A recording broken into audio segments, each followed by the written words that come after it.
Did Jeffrey Epstein hang himself or did somebody kill him? Senator, I believe he hung himself in a cell in the Metropolitan Detention Center. Are you going to release all the information about that? Senator, we are working through that right now with the Department of Justice. When do you think you'll have it done, Cash? I think in the near future, sir. Like before I die? Senator, we've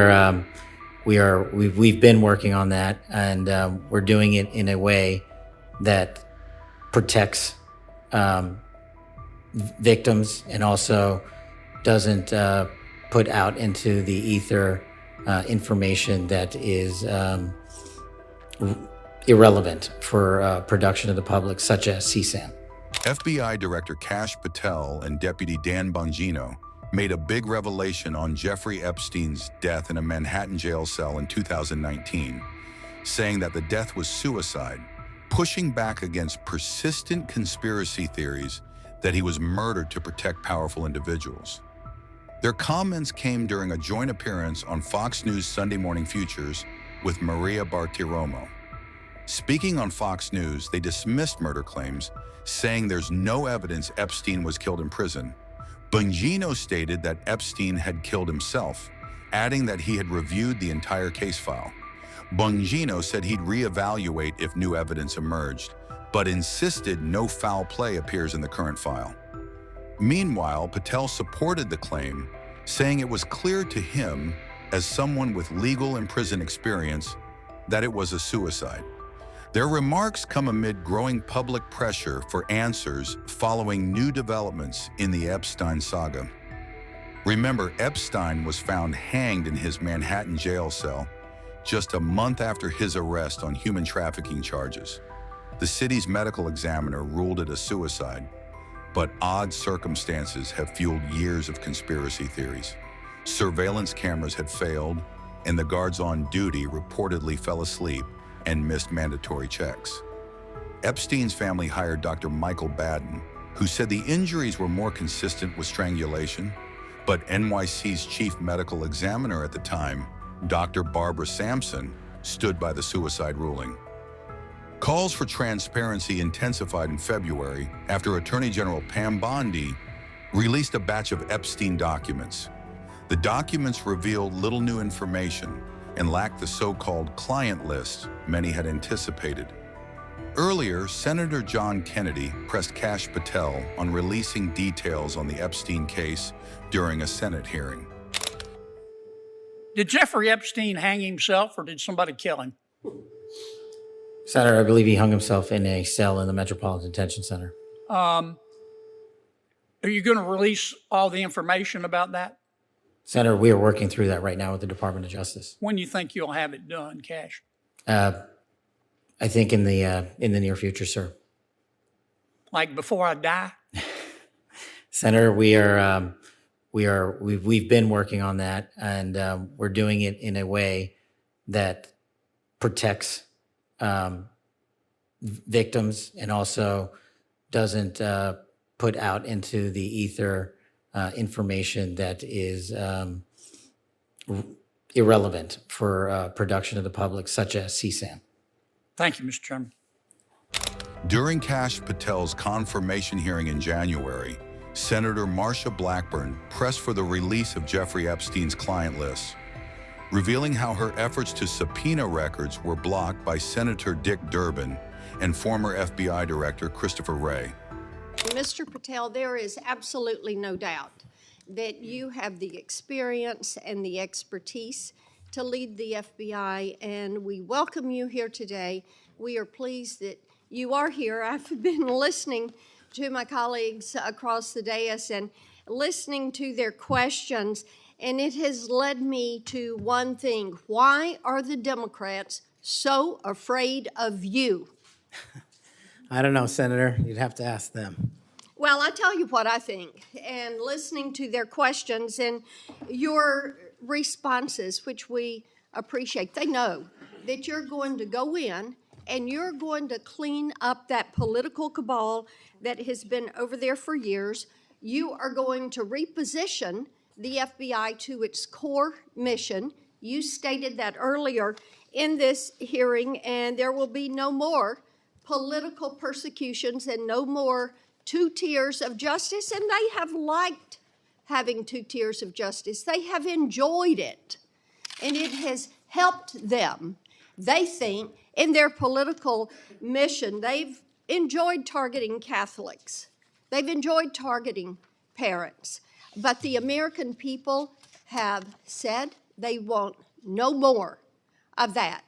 And our colleagues know you're going to clean it up. I want to talk to you about the Epstein case. I have worked on this for years, trying to get those records of who flew on Epstein's plane and who helped him build this international human trafficking, sex trafficking ring. Now, earlier I urged then Chairman Durbin to subpoena those records, and I ended up being blocked by Senator Durbin and Christopher Wray. They stonewalled on this, and I know that breaking up these trafficking rings is important to President Trump.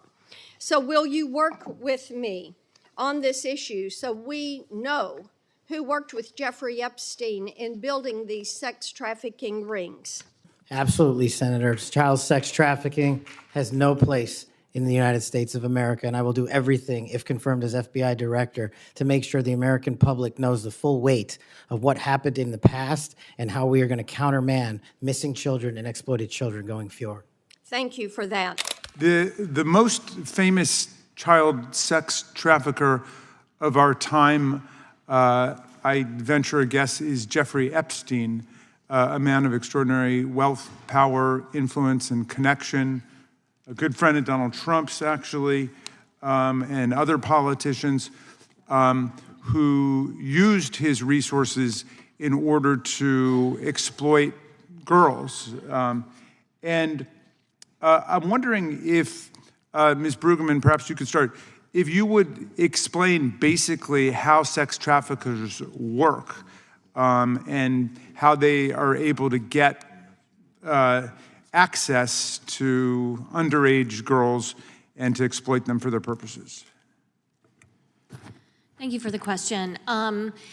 Sex traffickers work in many different ways to target vulnerabilities of the individuals they're targeting to exploit. So for young people, it's often through grooming, through approaching them, and offering things that they're not getting at home. Whether so in his case, he had a woman, I think her last name was Maxwell, who worked with him, and then she would procure the girls by giving them gifts of money or clothing or invitations to parties, that kind of thing. My understanding is, yes, that there were people were being approached and offered financial rewards and benefits, an opportunity to come to parties, but we're not told exactly what was being expected of them, what would happen once they arrived, and then they had difficulty to not consent to what was happening, and were entrapped in that situation. Yeah, and so they tended to be poorer or vulnerable from a more like a broken home or dysfunctional family situation, right? Yeah, I think what we've heard from our witnesses is that people are targeted in different ways. So it might be because they were low income, it might be because they have an insecure immigration status, it might be because they're queer and not being respected by their communities, it might be because they're seeking validation and love and attention. So there are lots of ways to target folks. Okay, so you had an interesting colloquy about the law of prostitution. I know that's not what this is about, but I'm just wondering, did the law criminalizing prostitution and putting women in jail for prostitution help any of the girls who were trafficked by Jeffrey Epstein and his network? Exactly, no. The criminalization of people engaging in the selling of sex does not help anyone. It makes them more vulnerable, more at risk, and unable to come forward for assistance if they do experience abuse and exploitation. And the criminal records, as we've heard, follow them throughout their entire lives. Okay, I've got an article I'd like to submit for the record about Elon Musk's business empire is built on $38 billion in government funding. Without objection. If I could, from the Washington Post. That's a lot of money. People are getting a lot of money from the U.S. government for different purposes, and I hope that our oversight committee will be able to ferret out the waste, fraud, and abuse in a lot of these programs, you know. But how much money, you were asked the question, how much money does your organization get? And I know you're a consortium of how many different organizations? Right, so we do have 89 different members. We also have staff ourselves, so we receive direct federal funds in order to run a program to help survivors clear their criminal records. We provide training and technical assistance to housing providers, and we're also working on other training and technical assistance programs. And then our members have different funding that they get directly. And so how much money did you get in government grants and funds? So we get the amount, as Mr. Biggs pointed out, I think it was around 2 million in that one 2 billion? grant year. Million. Oh, 2 million, No, okay. yes. Because I was talking about Musk with 38 billion, and you said Nice. 2 million for all of the consortium of... Over a period of 3 Okay. years. So perhaps I come to you, Ms. Lopez. What would the effect be of actually demolishing government funds, grants to all of these organizations? There are some people who just want to shut it all down, and what would that mean? I can't speak to other organizations, but I can tell you Pearl at the Mailbox will never accept government grants.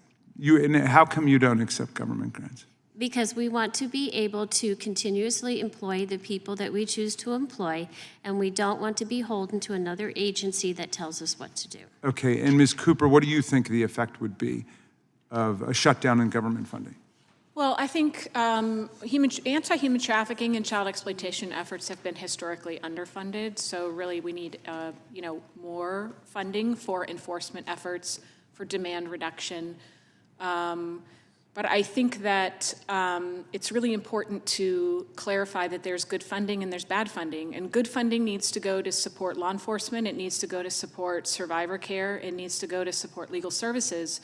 But bad funding would be funding that supports the full decriminalization, and that means funding that supports decriminalizing brothel keeping, pimping, and sex buying. What we need is an increase in efforts to enforce those third-party profiteers that profit from prostitution. Thank you very much.